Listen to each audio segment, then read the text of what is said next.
नमस्कार, स्वागत है आप सभी का वाईबीएन बिहार झारखंड में। मैं हूं आपके साथ मुदिता त्रिपाठी। आज की इस खास वीडियो में हम बात करने जा रहे हैं बिहार विधानसभा की उस ऐतिहासिक पल की जहां बहस सिर्फ राजनीति पर नहीं बल्कि बिहार के गांवों को नई जिंदगी देने वाली सड़कों पर हुई। ये बहस इस बात का संकेत है कि बिहार अब सिर्फ समस्याओं की चर्चा नहीं कर रहा बल्कि समाधान और विकास की नई इबारत दिख रहा है।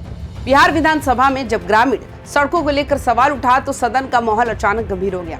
सवाल था, क्या अब गांवों की छोटी छोटी बसावटें भी मुख्य सड़कों से जुड़ पाएंगी? क्या अब उन गांवों तक भी पक्की सड़क पहुंचेगी जहां आज भी बारिश में रास्ते कीचड़ बन जाते हैं और एम्बुलेंस तक नहीं पहुंच पाती है? आरजेडी विधायक ने सरकार से सवाल किया कि GTSNY योजना का असली लाभ जमीन पर कब दिखेगा। उन्होंने कहा कि ये योजना पहले भी आई थी और उस समय भी सरकार इस पर गंभीर थी। कैबिनेट बैठक में चर्चा हुई थी कि अधिकारियों को निर्देश दिए गए थे कि जिन गांवों तक सड़क नहीं पहुंची वहां तक संपर्क स्थापित किया जाए। सदन में ये बात भी रखी गई कि बिहार के कई गांव ऐसे इलाकों में बसे हैं जहां सरकारी जमीन उपलब्ध ही नहीं है। वहां सड़क बनाने के लिए निजी जमीन लेनी पड़ती है। इसी वजह से कई योजनाएं फाइलों में ही उलझ कर रह जाती है। उस समय यह प्रस्ताव रखा गया था कि सरकार जमीन खरीद सकती है या लंबे समय के लिए लीज पर लेकर सड़क बना सकती है ताकि गांव मुख्यधारा से जुड़ सके। लेकिन असली मोड़ तब आया जब विभागीय मंत्री अशोक चौधरी ने जवाब देना शुरू किया। उन्होंने पूरे आत्मविश्वास के साथ कहा कि आज की सरकार ग्रामीण सड़कों को लेकर सिर्फ बात नहीं कर रही बल्कि लगातार काम कर रही है। उन्होंने सदन को याद दिलाई कि पहले के दौर में जब विभाग की जिम्मेदारी आलोक मेहता के पास थी तब पूरे बिहार में केवल 8,000 किलोमीटर ग्रामीण सड़कों का निर्माण हुआ था, वो भी मुख्य रूप से प्रधानमंत्री ग्राम सड़क योजना के तहत।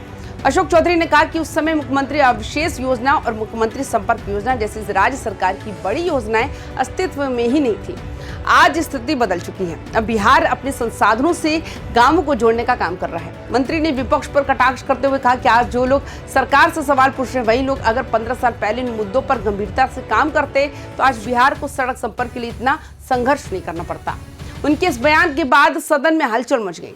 आलोक मेहता अपनी सीट से खड़े हो गए और जवाब देना शुरू किया। कुछ देर के लिए माहौल गर्मा गया, लेकिन विधानसभा अध्यक्ष ने स्थिति संभालते हुए सभी को शांति बनाए रखने का निर्देश दिया और चर्चा को आगे बढ़ाया। दोस्तों, अगर हम इस बहस को सिर्फ राजनीतिक टकराव के रूप में देखें तो हम असली तस्वीर से चूक जाएंगे।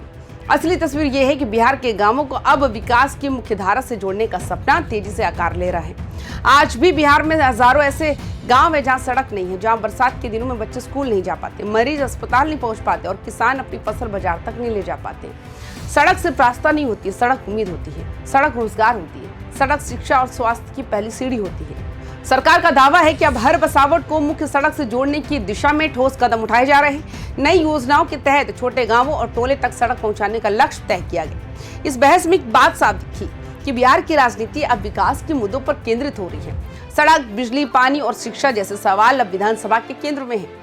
अशोक चौधरी ने कहा कि आज जो चिंता विपक्ष जता रहा है वह इस बात का सबूत है कि सरकार काम कर रही है। उन्होंने कहा कि सरकार का लक्ष्य कोई भी गांव ऐसा ना रहे जहां तक सड़क ना पहुंचे। दोस्तों, ये बहस केवल अतीत और वर्तमान की तुलना नहीं थी, ये बहस भविष्य की दिशा तय कर रही थी। कल्पना कीजिए उस बिहार की जहां हर गांव से पक्की सड़क निकलेगी और सीधे हाईवे से जुड़ेगी, जहां किसान अपनी उपज ट्रक पर लाद कर सीधे मंडी पहुंचाएगा, जहां बच्चे बिना कीचड़ में फिसले स्कूल जाएंगे, जहां एम्बुलेंस मिनटों में मरीजों को अस्पताल ले जाएगी। ये वही बिहार है जिसकी नींव विधानसभा में रखी गई। बहस के दौरान ये भी स्वीकार किया गया कि जमीन अधिग्रहण एक बड़ी समस्या है, लेकिन सरकार अपने विकल्पों पर काम कर रही है। जमीन खरीदने, लीज पर लेने, स्थानीय लोगों की सहमति से सड़क बनाने की प्रक्रिया को आसान किया जा रहा है। इस पूरी चर्चा ने यह संकेत दिया कि बिहार अब पुराने विवादों से निकलकर नई संभावनाओं की ओर बढ़ रहा है। राजनीति अब सिर्फ आरोप प्रत्यारोप तक सीमित नहीं है बल्कि योजनाओं और आंकड़ों के आधार पर बहस हो रही है। ये वही बिहार है जिसे कभी पिछड़ेपन की मिसाल कहा जाता था, लेकिन आज वही बिहार गांव गांव सड़क पहुंचाने की योजना पर गंभीरता से काम कर रहा है। दोस्तों, इस बहस में एक और बात सामने आई, अगर सरकारें लगातार काम करती रहें तो समस्याएं धीरे धीरे खत्म होती है, सड़कें बनती हैं, गांव जुड़ते हैं और जीवन बदलता है। बिहार विधानसभा में जो हुआ वो सिर्फ एक सवाल जवाब नहीं था, वो एक संदेश था कि विकास अब रुकने वाला नहीं है। राजनीति में मतभेद रहेंगे, बहस होगी, आवाजें ऊंची होंगी, लेकिन अगर बहस का केंद्र विकास हो तो वो लोकतंत्र की ताकत बन जाती है। ये पूरा घटनाक्रम बताता है कि बिहार अब अपने गांवों को अंधेरे से निकालकर रोशनी की ओर ले जाने की तैयारी में है। ये नई सड़कें सिर्फ कंक्रीट की नहीं होंगी, ये नई उम्मीदों की सड़कें होंगी। दोस्तों, जब आने वाले सालों में कोई गांव पहली बार पक्की सड़क से जुड़ जाएगा तो लोग शायद ये नहीं याद करेंगे विधानसभा में किसने क्या कहा था, लेकिन वे ये जरूर याद करेंगे उस दिन बिहार ने विकास की नई राह चुनी थी। आज की कहानी हमें ये बताती है कि बिहार में अब विकास कोई नारा नहीं बल्कि नीति बन चुका है। गांव से लेकर शहर तक हर रास्ता प्रगति की ओर जा रहा है। और इसी संदेश के साथ आज की वीडियो यही कहानी खत्म करते हैं। अगर आपको लगता है बिहार में सड़कों का ये सपना हर गांव तक पहुंचना चाहिए तो इस वीडियो को जरूर शेयर कीजिए।